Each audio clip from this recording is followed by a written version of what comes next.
Hello, welcome to WindowNews with Richard. So, this is a segment I'm going to try to make in my journey. I want to tell you some news. It's not really news, and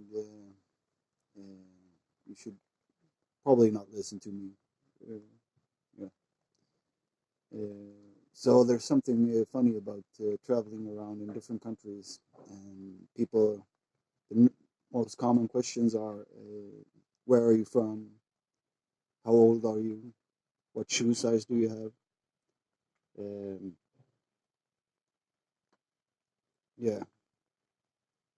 So when I say I'm from Sweden, the most, a lot of people, the most people that ask the question and then ask another question, that is, do you know Zlatan? And yeah, I think it's very funny. A lot of people don't know. IKEA is, of course, a um, very Swedish, but not everybody knows IKEA, and a lot of people don't know that it's Swedish as well. And yeah, I just think it's very funny. And I think the shoe size question appears just because I'm mostly barefoot, so and I got big feet. Uh, how old I am and if I'm married is also a very common question. And my answer to if I'm married is that I would not be able to do this journey if I was married, so it strikes that one out, I guess. And how old I am, it's been different. Yeah, many people think I look young. I don't know why, but I guess because I still have hair. Um, so I want to tell you some stories about my journey uh, that I was not able to get on video. You know, sometimes the people don't want to be filmed, and sometimes it's just not a good place to just pull out the camera, and you might ruin the mood and everything. So. Um, I started my journey in Denmark, as some of you know. Denmark is a nice country. I Danish people are very funny because you know when you ask when you ask them if they know English, they say yes, and when they ask you where you're from, you say Sweden. They start talking Danish. So that happened to me quite a few times, and I have very trouble understanding the Danish, especially from uh, from the islands. The mainland is a little bit easier to understand the dialect, but not easy. So to the youngsters, they speak English to me because they have trouble understanding me. So that's also very funny. And yeah, Denmark is a special country. It's a small country. Uh, everything is built everywhere. There's no real parks and no real forests or anything like this. There are some, of course, but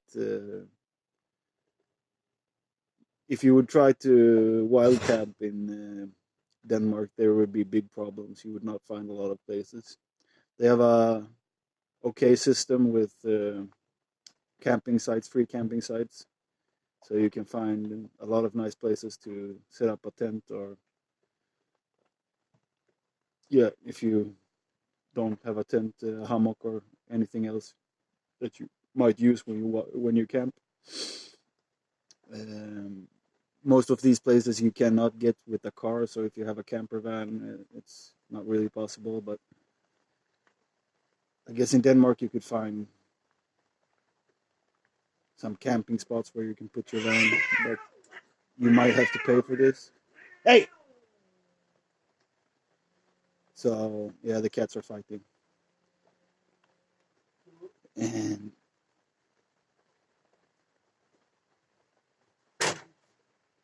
Denmark, yeah, I enjoyed it. I enjoy the people, not as stiff as the Swedish people are, but still kind of very stiff. Then when I got to Germany, at first I was a bit afraid of getting caught while wild camping because it's not allowed in Germany. So I hid very well, uh, uh, especially the first nights. Uh, and it was kind of a stress getting through Germany. There's a lot of big roads, and it's not easy to find the way.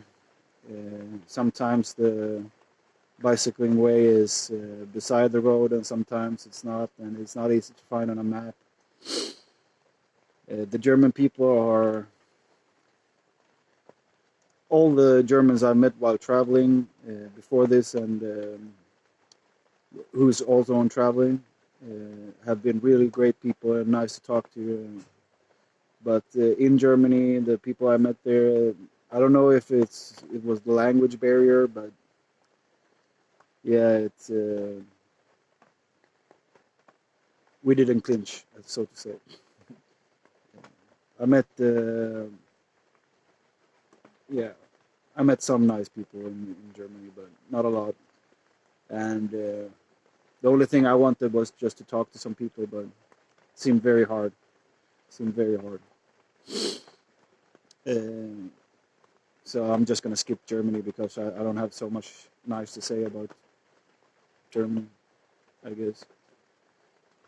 But all the people I've met who's traveling Germans, amazing people, smart and very nice people, caretaking people. Then I went to Poland, and in Poland it's also illegal to wild camp, but they don't enforce it, so I guess it's not really illegal. Yeah, it was. Yeah,